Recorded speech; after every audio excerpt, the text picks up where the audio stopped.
Itulah sifat dunia. Semakin dikejar, semakin membuat haus.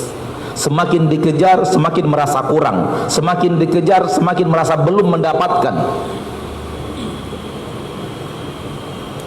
Dan ini mayoritas kehidupan orang sekarang. Ini kehidupan dunia sekarang ini seperti ini. Kalaulah bukan Al-Quran yang kita baca lalu kita pelajari, hadis yang kita baca dari Nabi SAW lalu kita pelajari, tentu kita mempelajari dari para ulama yang mengajarkan kepada kita, atau para murid-murid ulama yang mengajarkannya kepada kita,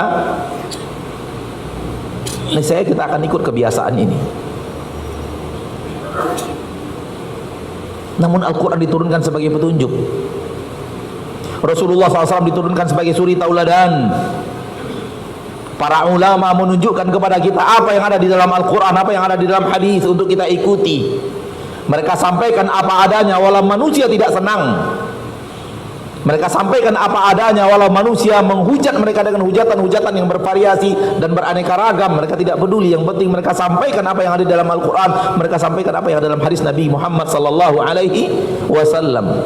Sya'a man ahabbahu man ahabbahu wa karihu man karihahu. Yang suka silakan suka, yang tidak suka silakan tidak suka. Mereka sampaikan dengan akhlakul mulia, akhlak karimah, dengan tutur kata yang baik.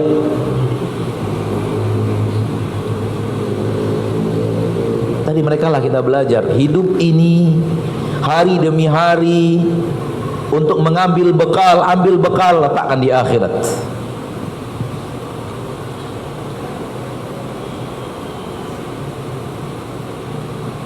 Pertanyaannya, seperti itukah kita hidup?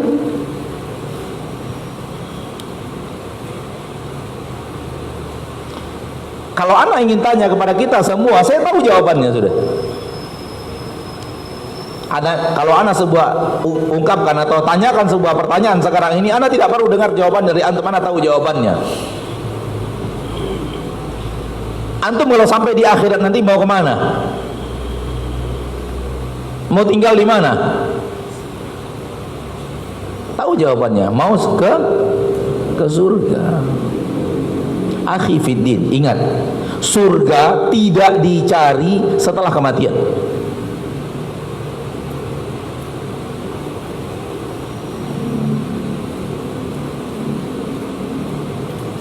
Di mana surga dicari? Di sini.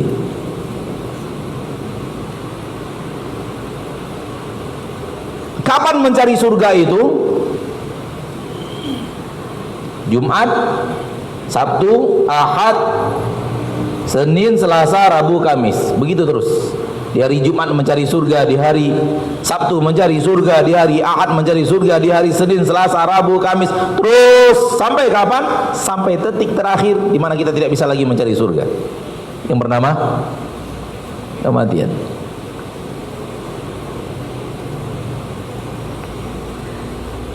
Karenanya di dalam Al-Quran Allah Tabaraka wa Ta'ala mengatakan, ya ayyuhalladzina amanu taqullaha haqqa tuqatih wa la tamutunna illa wa antum muslimun. Al-Quran surat Al-Imran ayat 102. Hai orang-orang yang beriman, bertakwalah kepada Allah sebenar-benar takwa, dan jangan kalian mati kecuali dalam keadaan menjadi orang muslim, menjadi orang yang berserah diri kepada Allah dengan aneka ragam ketaatan. Ketaatan yang paling utama adalah tauhid. Setelahnya rukun-rukun Islam yang wajib, terutama salat, zakat, puasa, dan haji.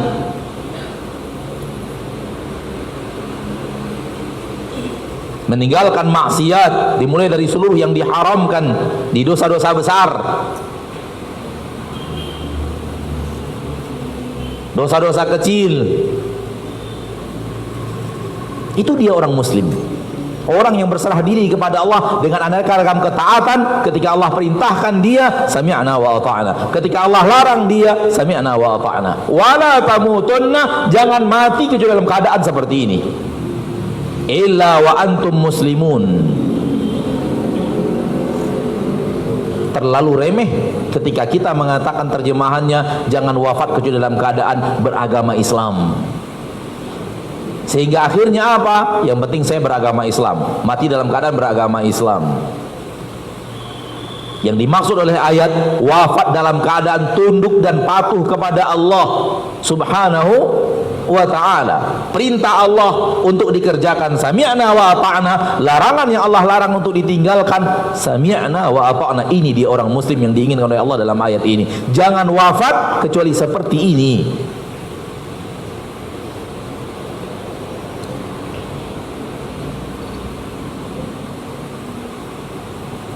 Hukum syariat ada 5. Wajib, haram, sunnat, makruh. Di bawahnya terakhir mubah.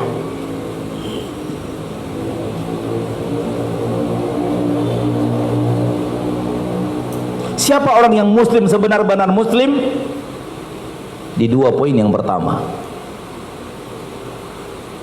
Adapun 2 poin yang ketiga dan keempat hanya penyempurna keislaman sehingga menjadi lebih sempurna. Dan di poin yang kelima yang terakhir menjadi kesempurnaan yang luar biasa sempurna. Tapi kalau ingin mencari muslim yang sebenar-benar muslim, di 2 poin yang pertama.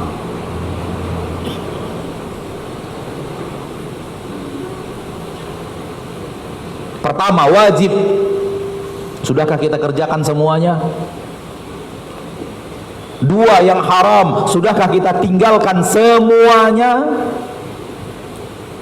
Apabila 2 pertanyaan dari 2 poin ini terjawab semuanya, ketika itulah kita menjadi muslim yang sebenar-benar muslim, yang diperintahkan Allah untuk wafat dalam keadaan itu dalam ayat ini.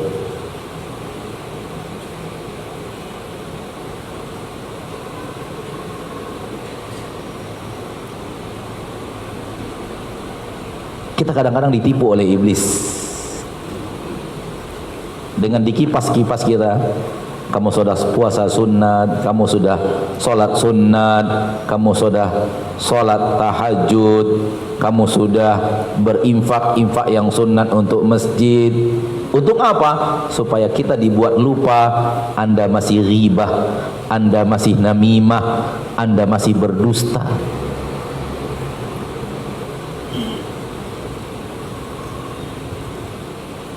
Secara ilmiah kalau kita ingin bertanya, mana yang harus lebih dikerjakan? Meninggalkan ghibah, meninggalkan dusta, meninggalkan melihat hal-hal yang diharamkan Allah, atau sholat sunat?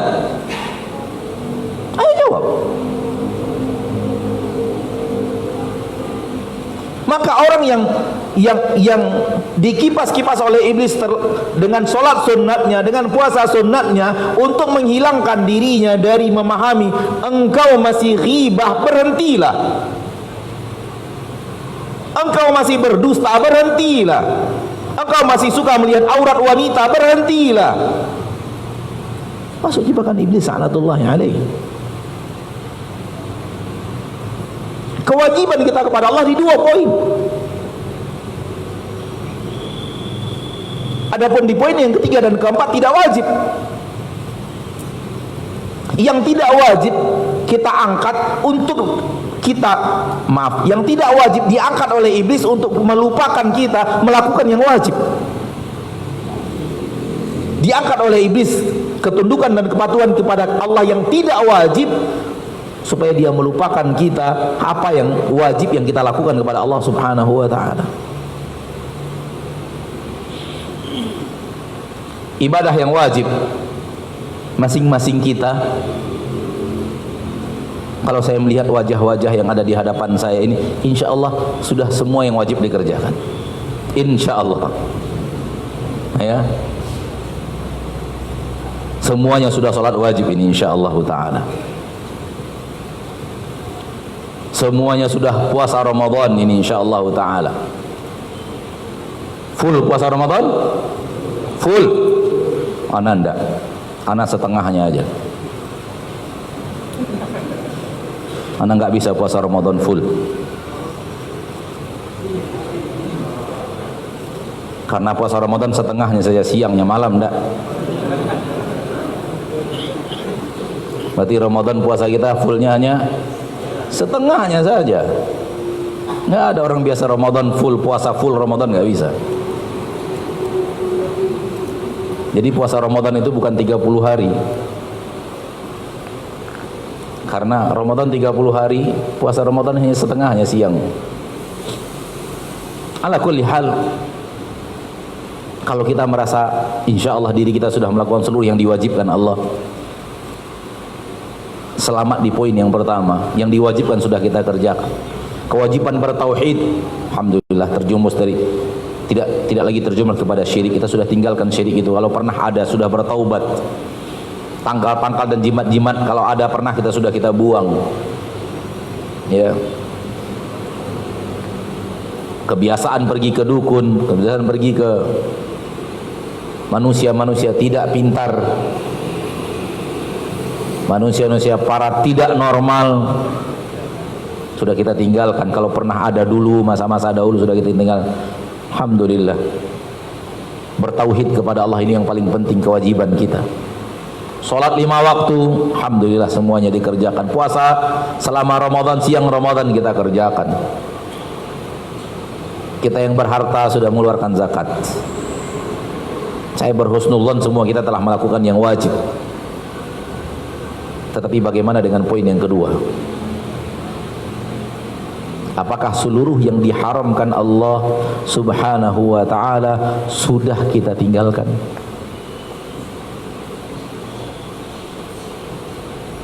Hanya kita sendiri yang bisa menjawab, orang lain nggak bisa. Dan titik kelemahan banyak manusia di poin yang kedua ini.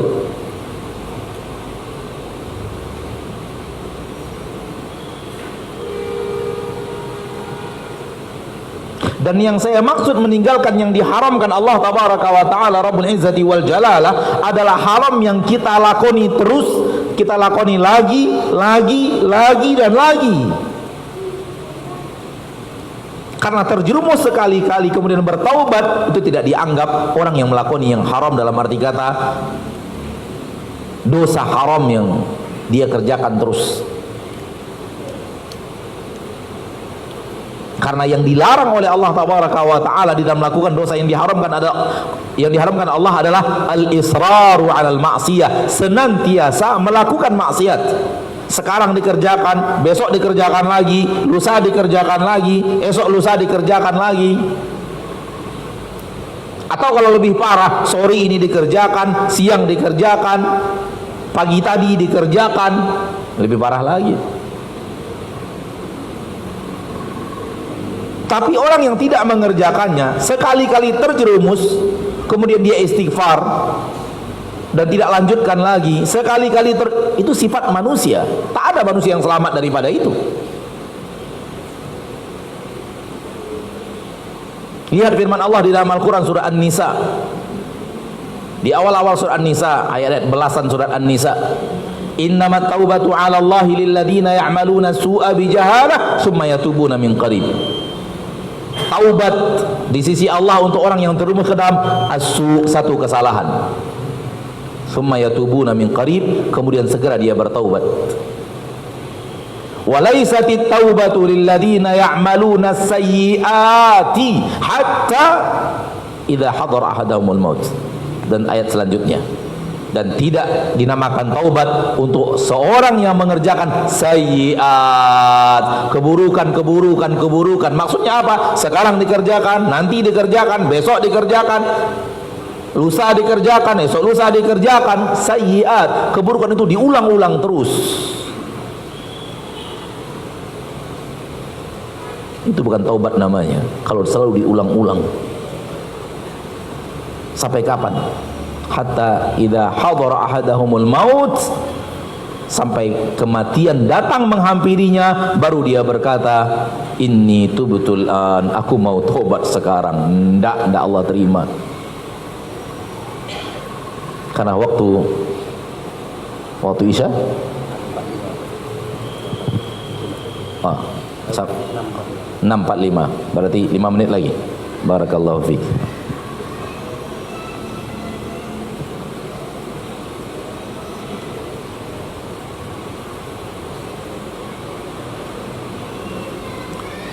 Ada yang lihat Al-Quran surat berapa tadi? An-Nisa.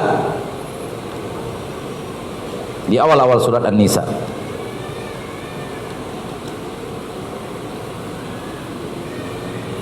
Ya, ayat Nisa ayat 17 dan 18. Innamat taubatu 'ala Allahi alladhina ya'maluna as-su'a bi jahalah thumma yatubuna min qarib fa ulaika yatubu Allahu 'alaihim wa kana Allahu 'aliman hakiman.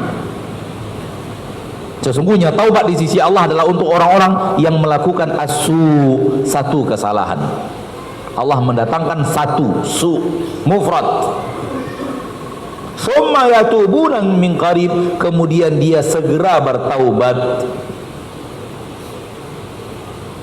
Faulaika yatubullahu alaihim, mereka adalah orang-orang yang Allah akan terima taubatnya. Wa kana Allahu aliman hakima, Allah adalah Rabb yang maha mengetahui, maha bijaksana. Wa laisatit taubatu lil ladzina ya'maluna as-sayyi'at, dan bukanlah taubat untuk orang-orang yang senantiasa mengerjakan keburukan-keburukan. Sayyi'at datang dengan bentuk jamak, bukan mufrad. Berarti diulang lagi, diulang lagi, diulang lagi, diulang lagi, diulang lagi, diulang lagi. Itu yang saya katakan tadi, al-israr 'alal ma'siyah, continue di atas maksiat. Dan yang ana tanyakan tadi, mari masing-masing kita introspeksi maksiat apa yang belum kita tinggalkan dalam bentuk yang seperti ini. Dalam bentuk dosa, kesalahan yang kita tahu Allah larang, kita kerjakan sekarang, kita kerjakan kemarin, akan kita kerjakan besok, kita kerjakan lagi lusa. Mari kita lihat apakah ada. Kalau ada, ana berharap malam nanti dibuat list dosa-dosa yang diharamkan Allah yang saya belum hentikan. 1, 2, 3, 4, nggak tahu entah berapa di bawah. Masing-masing diri punya takaran masing-masing, dan lakukan dengan penuh kejujuran. Setelah dapat angka-angka itu, pertanyaan berikutnya adalah, kapan saya akan taubat dari ini? Atau jangan-jangan Allah akan cabut nyawaku sementara aku belum meninggalkan maksiat-maksiat yang aku israr melakukannya, seperti yang Allah larang di dalam Al-Quran, yang Allah ancam dengan wafat su'ul khatimah. Walaisatit taubatu lil ladzina ya'maluna sayyi'at, dan tidak akan diterima taubat untuk orang-orang yang melakukan sayyi'at. Ini dia dosa yang selalu continue dikerjakan. Hatta idza hadara ahadahumul maut, sehingga ketika tiba-tiba datang kematian kepada mereka, qala inni tubtul an, baru dia berkata, aku mau taubat sekarang. Terlambat, kereta api sudah berangkat. Akhi fiddin, istadriku anfusakum, cepat selamatkan diri. Kalau dosa-dosa israr masih ada, kalau dosa-dosa israr masih kita kerjakan, saya selalu berpesan kepada diri sendiri dan berpesan kepada kaum muslimin di beberapa tempat yang Allah memberikan saya kesempatan untuk menasihati agama. Saya katakan, beragama ini untuk menyelamatkan diri dari murka Allah, untuk menyelamatkan diri dari amarah Allah. Kita bukan beragama untuk nuding orang lain, si A salah, si B salah, enggak. Kita beragama untuk menyelamatkan diri kita sendiri masing-masing. Seperti firman Allah, ya ayyuhalladzina amanu qu anfusakum wa ahlikum nara. Allah turunkan agama, Allah utus Rasul, kita baca syariat, kita baca Al-Quran, kita baca hadis Nabi. Untuk apa? Untuk menyelamatkan diri kita. Sekarang sudah mulai ada perubahan dan pergeseran. Belajar agama untuk nuding orang lain, kamu salah, ustadz itu salah, ustadz itu salah. Sehingga apa? Sehingga apa yang terjadi? Nyari-nyari kesalahan ustadz. Lalu setelah dapat ustadz salah, nyari-nyari ustadz lain yang membantahnya, gabungkan, sebar di media sosial. Subhanallah. Ana secara pribadi bertanya, kapan antum minta izin ke ustadz tersebut? videonya antum gabung-gabungkan dengan video orang lain, seolah-olah mereka sedang bertengkar. Agama ini bukan untuk bertengkar-tengkar, enggak. Agama ini bukan untuk bantah-bantahan.